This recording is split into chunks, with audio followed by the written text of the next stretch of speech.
It's me, Lodit ng Simple Recipe at today magluluto tayo ng simpleng ulam. Ang gulay, saluyot, talong at okra na nilagyan ng konting sahog na isda. Napakasarap nito kaya kung ready na kayo, start na tayo. Okay, nag-fry na ako ng bangos. Set aside na lang muna natin to. At ang mga ingredients natin ay sibuyas, bawang, okra, talong at yung saluyot. At kung mainit na yung mantika, pwede na natin igisa yung bawang. Yan. Huwag na natin pakatagalan kasi baka masunog yung ating bawang. Pwede na natin isunod ang sibuyas. Yan.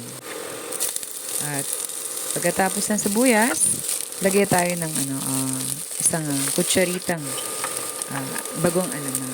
Yan.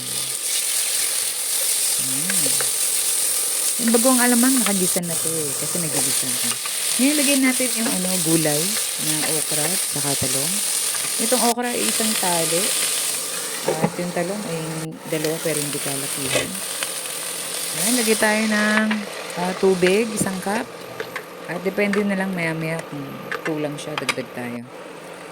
Okay, kumukulo-kulo. Lagyan natin ng seasoning para medyo may lanamnam ng ating nilulutong ulam. At pwede na natin ilagay yung saluyot. Isang tali to eh. Isang taling binili ko.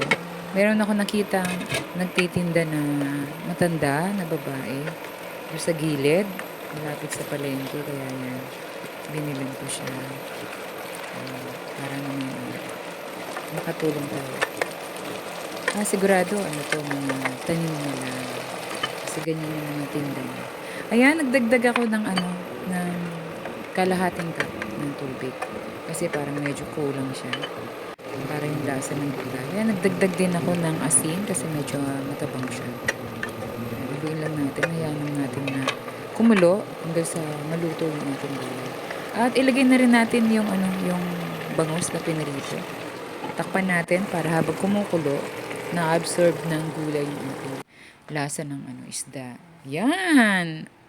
Talagang ready na siya. Ready na kumain na tayo. Napakasarap. At maraming salamat sa panonood. Ingat lagi and God bless everyone.